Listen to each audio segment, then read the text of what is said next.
Olá, estamos de volta com a segunda entrevista da tarde. O tema agora é bem mais denso e complexo. Trata-se de uma disfunção comportamental que gera muitos debates entre os profissionais da área. A psicopatia. Quem veio conversar comigo sobre o assunto é o advogado criminalista Ricardo Duran. Boa tarde, Ricardo. Seja bem-vindo. Boa tarde, Cláudia. Muito obrigado. Quero saudar os seus telespectadores. Estamos aqui para bater esse papo. Muito obrigada. Então, Ricardo, eu já chamei vários especialistas em saúde mental aqui para falar, inclusive, temas de saúde emocional, de problemas emocionais, mas você, como advogado criminalista, fica muito próximo, né, desse tipo de pessoas com esses distúrbios de personalidade, não é mesmo? Na verdade, Cláudia, estamos todos muito próximos desse transtorno de personalidade conhecido como psicopatia. Uhum. Etimologicamente, a palavra psicopatia vem de psique, que é mente, e pathos, doença, é do grego. Só que a psicopatia ela não é uma doença. Uhum. Ela tem maior aceitabilidade dentro do meio científico quando ela é descrita como um transtorno de personalidade. Uhum. Né? Então eu falei certinho, o transtorno de personalidade. Exatamente. Então muitas vezes a gente acha que fala, puxa, até estava conversando agora com o Dr. Fernando, aqui nos bastidores, e a gente tem aquele hábito de dizer quando alguém tem alguma atitude que meio translocada, falar, o sujeito é louco, ou então quando a gente está mais bravo, é um psicopata, e muitas vezes pode até ser, né? É possível, o grande erro que existe é entender o psicopata como um serial killer, e nem todo serial killer sofre do transtorno de personalidade de psicopatia. Na verdade, uma pequena parte dos psicopatas são também serial killers. Uhum. De modo que existe um estudo da psiquiatra Ana Beatriz, brasileira, que ela afere que nós temos que a cada 25 pessoas, uma é psicopata no Brasil. Uhum. E desses que seriam 4% da população brasileira. E desses 4%, 75%, ou seja, 3% são homens. E apenas 25% ou 1% na totalidade são mulheres. Tá vendo? As mulheres são bem mais equilibradas. São bem mais. Você sabe, desculpa te cortar, mas você sabe que o cérebro feminino ele tem 50 gramas a menos de massa encefálica. E aí surgem aquelas brincadeiras e eu costumo dizer o seguinte, que o cérebro feminino é de ponta, ele é de última fabricação, por isso ele precisa de menos para ser mais, né? E me fala uma coisa, esses homens, né, que são a maioria, são facilmente identificáveis ou não? Eu acho que eles não são facilmente identificáveis. Assim, esse é um transtorno que faz com que você não olha para aquela pessoa e fala, ela é psicopata. Muito pelo contrário, porque normalmente, pelo que eu leio, os psicopatas eles têm mais carisma, até têm um pouco a mais tem um nível maior de inteligência, tem assim uma personalidade carismática. Quais são os sinais, assim, as características dessa personalidade de um psicopata, né? Eu falo, Cláudia, só para antes de mais nada, dizer aos teus telespectadores que a minha profissão é a advocacia criminal e eu falo como um perene estudante e um pesquisador sobre o assunto, que faz parte até da minha dissertação de mestrado que estou fazendo nessa casa. E o que acontece? Cleckley foi a primeira pessoa, conhecido como o pai da psicopatia, ele foi a primeira pessoa a descrever 16 itens que compõem as características de um psicopata. Uhum. Dentre eles, é uma inteligência realmente acima da média, é uma personalidade muito sedutora, eles sempre apresentam muito bem, mas não têm assim, o menor remorso com tudo que fazem, apreciam ver o outro sofrer, não tem aquela palavra que hoje é muito usada, a empatia, não tem a menor empatia em relação ao próximo, eles não têm... São mais frios, são né? frios, é como se fosse uma pedra de gelo internamente. Para você ter uma ideia, houve um estudo que foi feito com a ressonância magnética funcional em algumas pessoas. E aí, nesse estudo, nesses exames, foram feitos por 2 brasileiros. E nesses exames foram colocadas algumas imagens que serviriam como um impulso, para ver qual é o sentimento, qual a reação que teriam aquelas pessoas. E você sabe que o cérebro humano ele é dotado do sistema límbico. O sistema límbico é a central das emoções. É como se fosse o coração da mente. Né?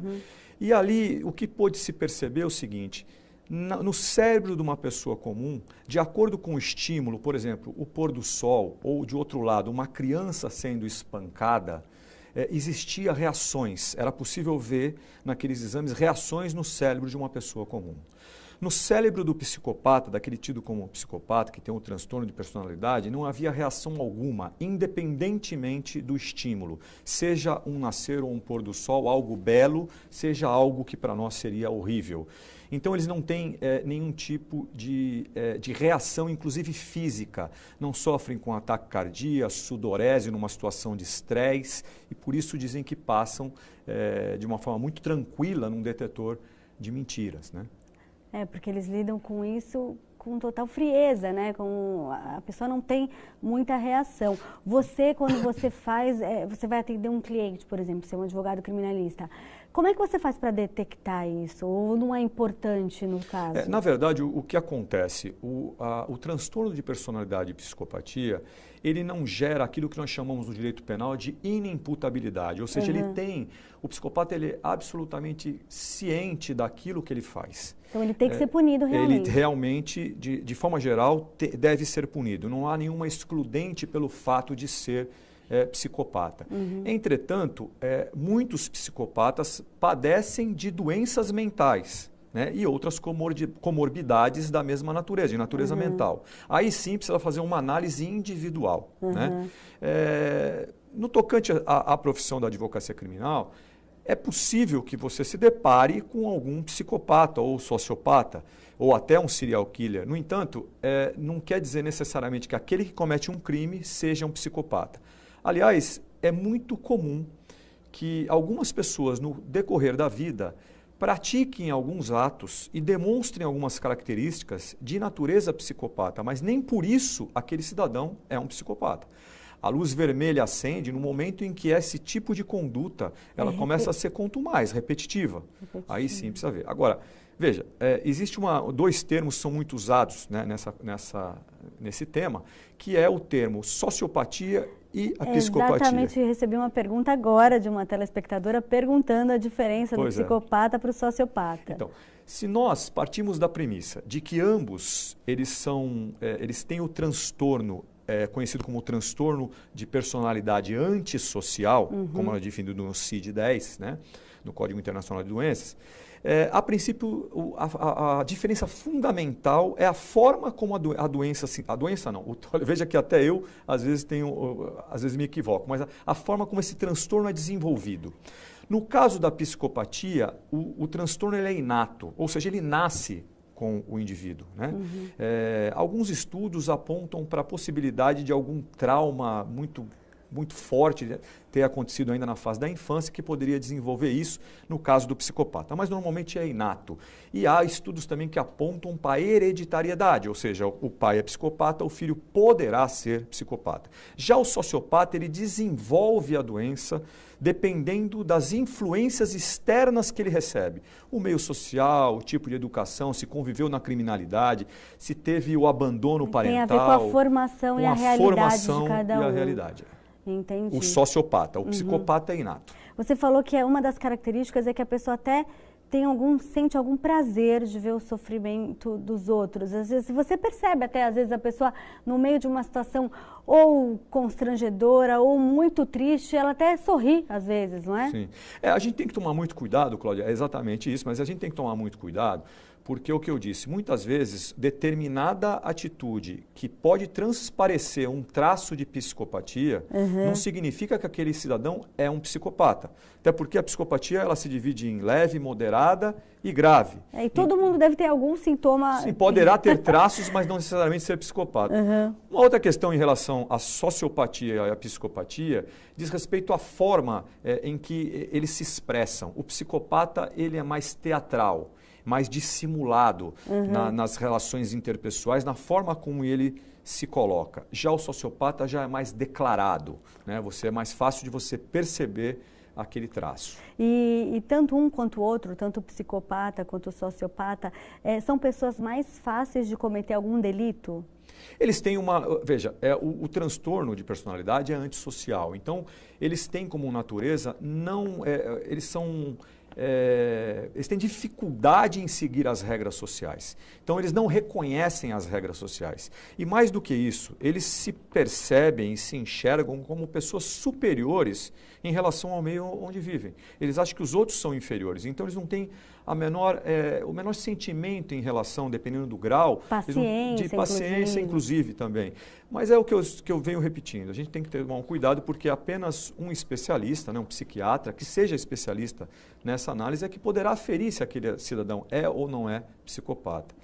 Uma das formas de se aferir, que é, aliás, uma das mais antigas, é tida pelo Hare, na escala que a gente conhece como a escala Hare, que é um psicólogo canadense, que ele estabeleceu uma forma de análise através de inúmeras entrevistas que ele faz com o indivíduo, perguntas, e ele consegue estabelecer, dentro da escala que ele criou, qual é o grau de psicopatia daquele cidadão. Normalmente, um psicopata ele é mais agressivo. Por outro lado, ele pode ser mais extravagante, ele pode ser motivado até a tirar aquilo que tem dentro dele com a bebida ou algum outro vício. Isso pode interferir, né? O psicopata poderá fazer uso de bebida e, por isso, pela bebida, poderá ser mais extravagante. Ou poderá ser mais extravagante sem o próprio uso da bebida. Isso acontece muito com o sociopata, porque o sociopata, como eu disse, ele é mais, naturalmente, ele é mais extravagante, ele não dissimula. Agora, o que é o objetivo central do psicopata? Ele é o poder. É o exercício da manipulação. Ele não tem nenhum pudor em enganar, mentir, manipular, usar de trapaças, burlar regimentos, leis para conseguir aquilo que ele quer.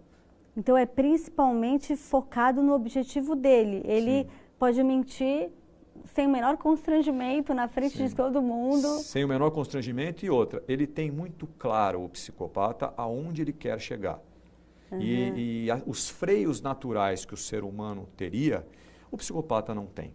Ele simplesmente visualiza aquele objetivo e atrás dele que ele vai. Por isso que muitos presidentes de corporações, executivos de corporações, têm traços e natureza psicopática, porque eles não têm o menor pudor em, por exemplo, falar, olha, faz bem para a empresa fazer uma demissão em massa.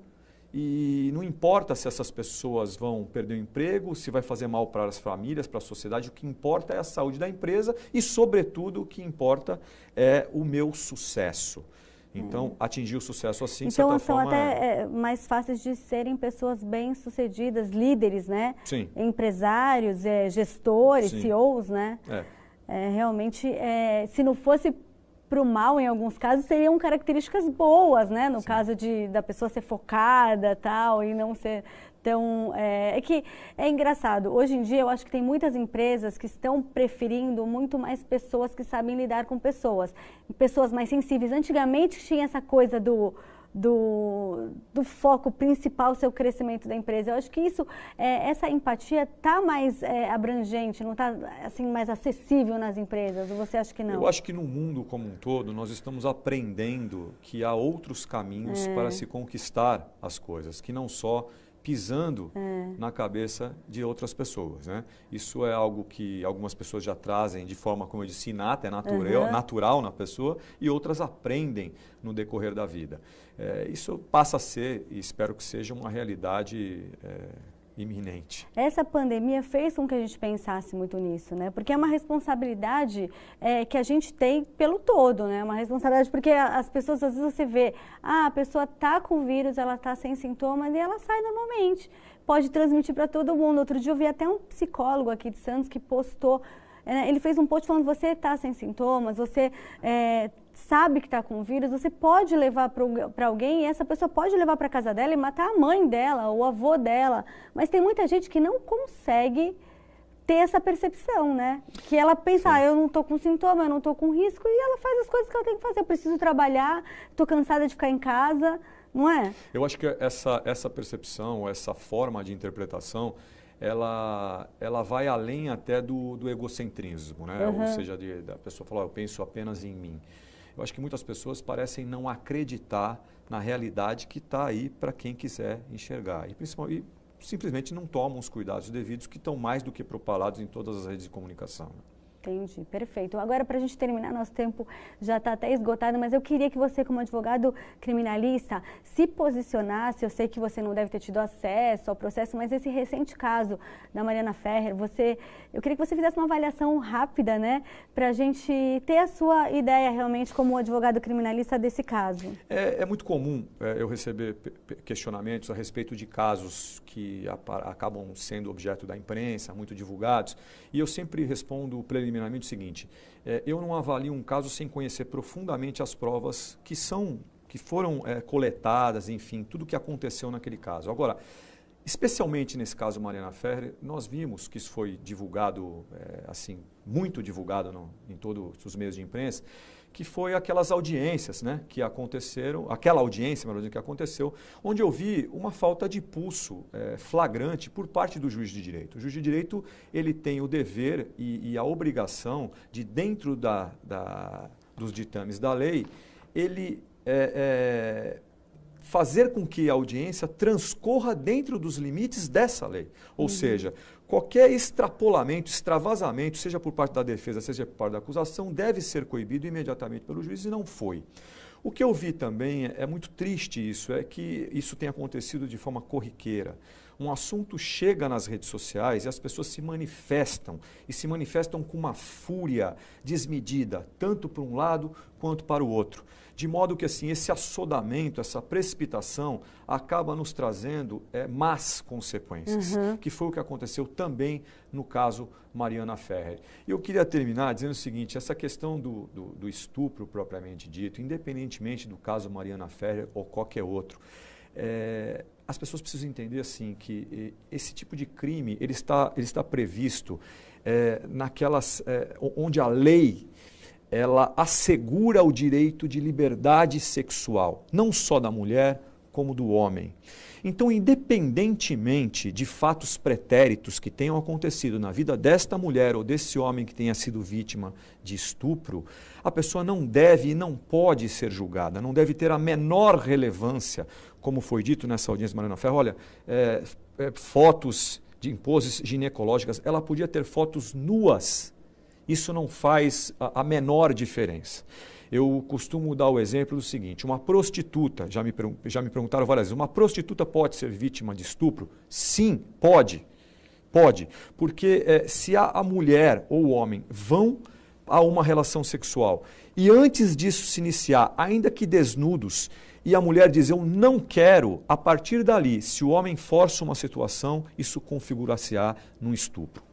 Ok, muito obrigada pela sua participação. Eu que agradeço, Estamos Cláudia. em cima da hora. Muito obrigada, Ricardo. Também obrigado. A gente vai para mais um intervalo e voltamos já.